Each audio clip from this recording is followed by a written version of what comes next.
మగ్గం చేసే వాళ్ళందరికీ బాగుండేది. సొసైటీ కానీ ఇంకోటి కానీ అందరూ ఆదుకునేవారు. అదేవిధంగా ఈరోజు చూసుకునేటట్టయితే కనుక మనకి గత 2019 ప్రభుత్వంలోనే వైఎస్ జగన్మోహన్ రెడ్డి గారు చేనేత కార్మికులకి మగ్గం వేసిన ప్రతి ఒక్కరికి కూడా 24,000 రూపాయలు ప్రతి సంవత్సరం ఇచ్చేవారు. అదేవిధంగా 2024 నాటికి వచ్చేటప్పటికి మన టీడీపీ ప్రభుత్వం నారా లోకేష్ గారి దగ్గరికి చేనేత కార్మికులందరూ వెళ్తే కనుక జిఎస్టీ రద్దు చేస్తారన్నారు.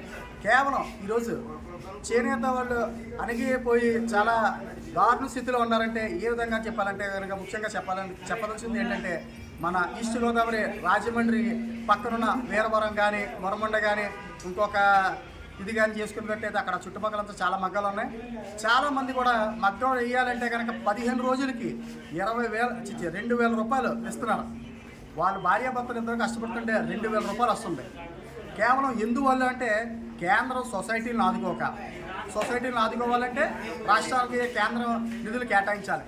ఈ రోజు నాడు ఏ విధమైన నిధులు కానీ చేనేత వాళ్ళకి ఏదీ లేకుండా కేవలం మోడీ గారు పవర్ హ్యాండ్లూమ్స్ గురించి ఆయన ఉన్న సూరత్లోని లబ్ధిదారుల కోసం చేనేత వాళ్ళని ఏ విధంగా ఆదుకోలేదని చెప్పి ఈ సభాముఖంగా చెప్తున్నాను. ఎందుకంటే చేనేత వాళ్ళని ఆదుకోవాలంటే కనుక ముఖ్యంగా కేంద్రం నిధులు కేటాయించాలి.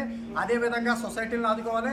సొసైటీలను ఆదుకుంటేనే ఏ రాష్ట్రంలో ప్రభుత్వం అయినా సరే చేనేత సంఘాలన్నీ కూడా బాగుంటాయని చెప్పేసి ఈ సభాముఖంగా నేను ఈరోజు ఢిల్లీలో మన ఆంధ్రభవన్ సాక్షిగా చేనేత వాళ్ళందరికీ కూడా ఈ విధంగా శుభాకాంక్షలు తెలియజేస్తూ ముఖ్యంగా చేనేత వాళ్ళు దినోత్సవం చేసుకోవాలంటే కనుక కేంద్రంలోని కంపల్సరీ చేనేత వాళ్ళకి నిధులు కేటాయిస్తే ఆ రోజునాడు నిజంగా దినోత్సవం సంతోషంగా జరుగుతుందని చెప్పేసి చేనేత వాళ్ళకి చెప్పడం జరిగింది.